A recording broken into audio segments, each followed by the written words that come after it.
Hey everybody, this is Jeff Antoniuk. Welcome to Digging Deeper Jazz. So this is the first on a couple videos I want to do on melodic improvisation. So what I'm talking about is improvising from a melodic standpoint, not so much from a harmonic standpoint, or if you're a drummer, from a rhythmic standpoint. Now, of course, this is for all instruments, the stuff I'm talking about here. Yes, drummers can play melodies. And this idea, again, about putting aside all the cool harmonic stuff. We love the scales and the chord substitutions and all the wonderful voicings and everything we can do. But how about using as our point of departure the melody? We've all heard this, right? Know the melody well, memorize the melody, quote the melody, base your improvisations on the melody. I've said that for years to my students. I've tried to develop it on my own. But people at Jazzwire, our website, by the way, I hope you check out Jazzwire. I'd love to work with you there. People on Jazzwire are already sort of asking about this idea of melodic improvisation and how do we develop it and, wanting to know a bit more about it. So that's what I want to talk about today. Again, doesn't matter what instrument you play. This is a great way to go. Now, here's the thing. Some of you, there's some advanced players out there going like, oh, melodic stuff. No, man, I'd rather know about the, Messiaen's modes, or I'd rather know about the augmented scale. I get it. I get what you're saying. But here's the thing. I want you guys to tune in maybe more than anybody, because this melodic thing, this isn't the beginner version. This isn't the what to do when you don't know harmony way to improvise.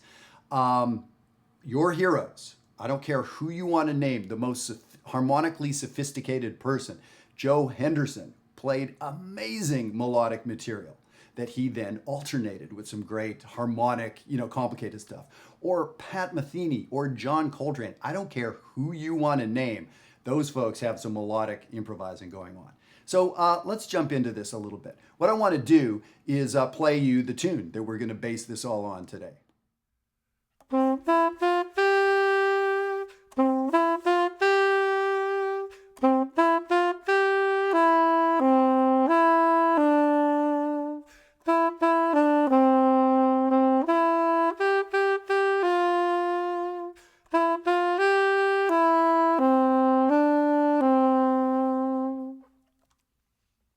All right, so I think we all know that song, When the Saints Go Marching In. I could have picked any song, but I picked a shorter song so we can do our examples quicker. And I picked a song that I hope a lot of us know. It's this great, beautiful melody. This is an old hymn, right? An old church song, but it's a song that jazz musicians like to mess around with.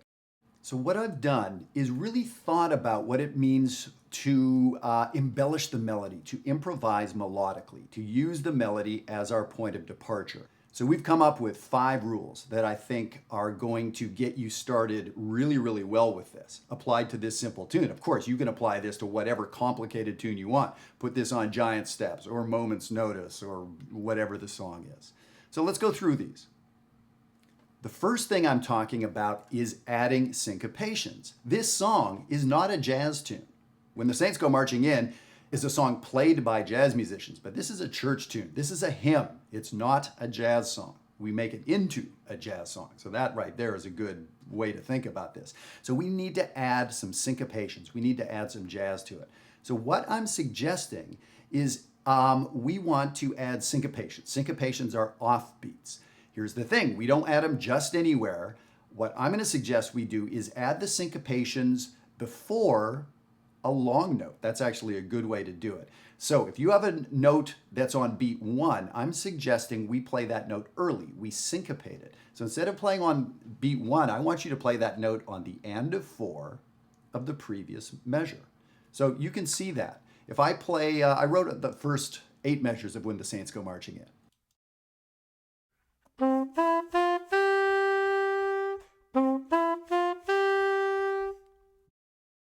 That little bit there. So you can see in the second example, what I did is I put that long note on the end of 4. Sounds like this.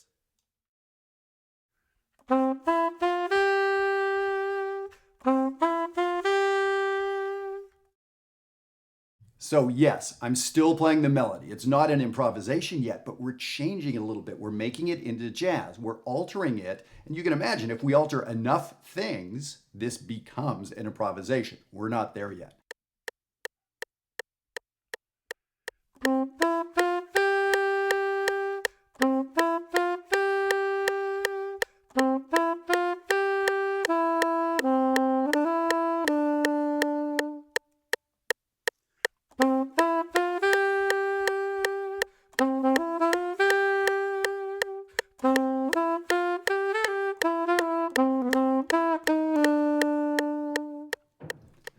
Okay, so in that example, you heard 4 syncopations. There's some other stuff we haven't gotten to yet, but the 4 syncopations. That idea is I had a target note, and instead of playing it where it's written, I played it an 8th note early. That sounds like a lot to think about, right? Showing up an 8th note early all the time. Well, right, so this is something we get in our ears. This is something jazz musicians do by just listening to it. But we can reverse engineer it. We can analyze what's going on. So if this is helpful to you, that's great. That idea of syncopating, that's one of the first rules of embellishing a melody. Let's go on to the second one. So now we're talking about just repeat some of the notes that are there. Literally repeat some of them. Here's an example.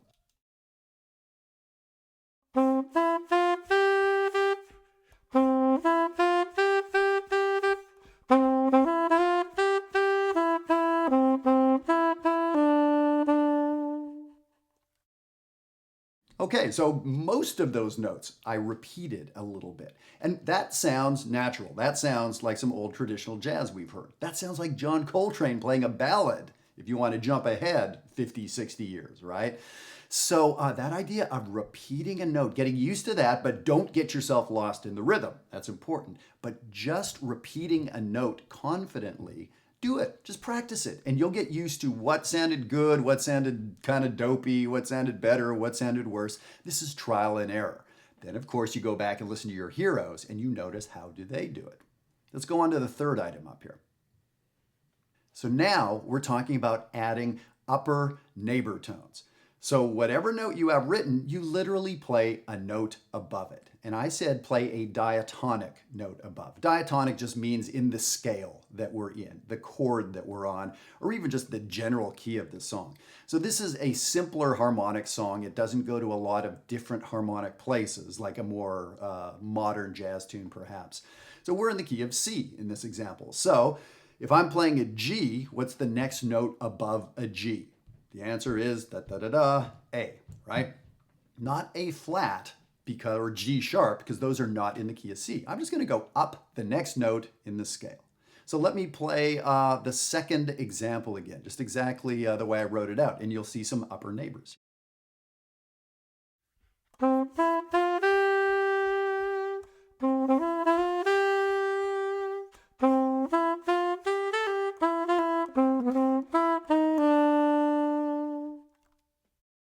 Upper neighbor tones. So you see some of those, they're marked right on the sheet. By the way, I'm happy to send you this sheet or any of the other Digging Deeper sheets. So please give us an email, we'll send them off to you. Upper neighbor tones. So already we're leaving the melody. We've left it rhythmically. Now we're leaving it melodically. We're actually going up a little bit, right? So I'll do a different version, not reading, just sort of improvising.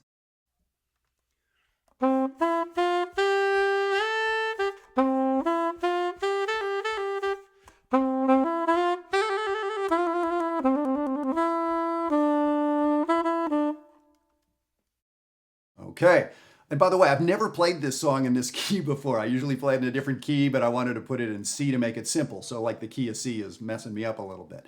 So I played some upper neighbors, I played faster ones, I played slower ones, I played an upper neighbor so fast it was a trill. Okay, you see what we're talking about. Let's go back to the sheet and look at the next approach. And what you'll see here is lower neighbor tones. Play the written note, but now the deal is play down a half step. Why a half step? Why not in the scale? Experiment. Most of us find that playing a lower neighbor down a half step, very often not in the key of the song, sounds best. Experiment with it, but I think you'll notice this is the case. So let me do a little bit of this for you now.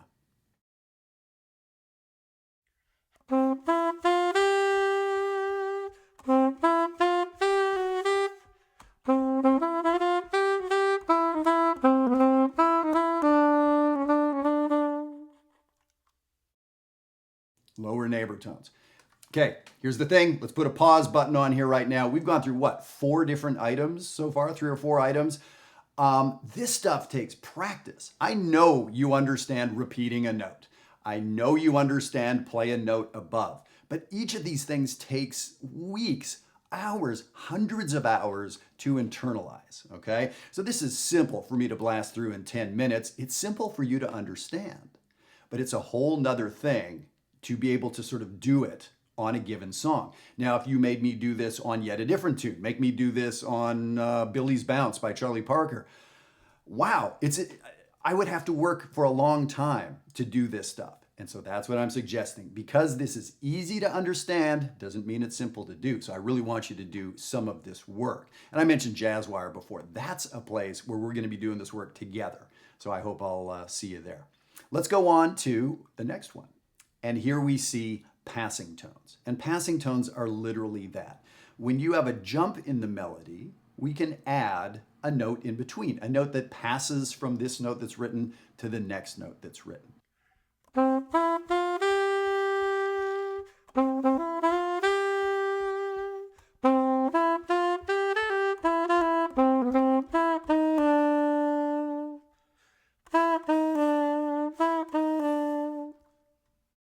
So that little bit at the end was the passing tone part. I really had two notes that were a whole step apart on the sheet. It's an E and a D. There's only one note between an E and a D, an E flat or a D sharp if you want to call it that. So I inserted that note in there. Let me see if I can improvise some passing notes here for you.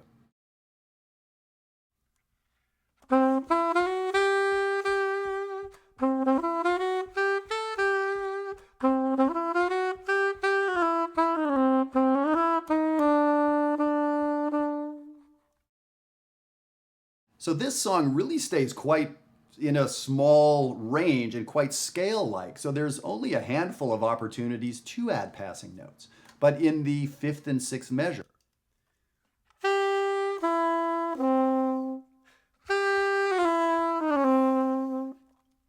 the passing notes I added were chromatic notes. I played a glissando between the G down to the E, down to the C.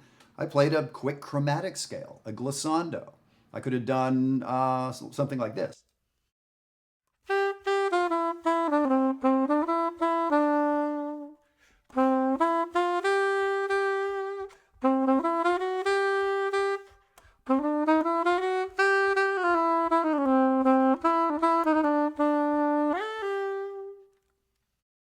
Okay, so with these elements, let me run down them one more time, see if I can remember them myself. We're going to add syncopation, but here's the trick, not anywhere. I'm suggesting syncopation early, show up early to a long note. So that's a way to think about it. Second one is let's repeat the notes. So I think we could call both those rhythmic approaches. Then we talked about adding an upper neighbor tone, then adding a lower neighbor tone. So there we're actually adding new notes into the melody. The fifth one I suggested is passing tones. So there we're also adding new notes and just sort of using a different reasoning for it. So that's what I want you to do. So again, I'm happy to send you this sheet, and this stuff takes practice. John Coltrane practiced this. John Scofield practiced this stuff. Now, yes, after enough decades of practicing, we get this wonderful internal sense of melody. After you've listened to thousands, tens of thousands of melodies, hopefully some of them stick. But actually, that's what practice is, right? Practice isn't just going into the practice room and hoping good things happen. Practice is, what is my goal? How do I achieve this goal? And now let me work on this. By the way, the first however many hours are not going to be ready for prime time. That's what practice is. If you sound good when you practice, you're not doing it right. So I want you to give this a try. This is a fantastic tune to start on.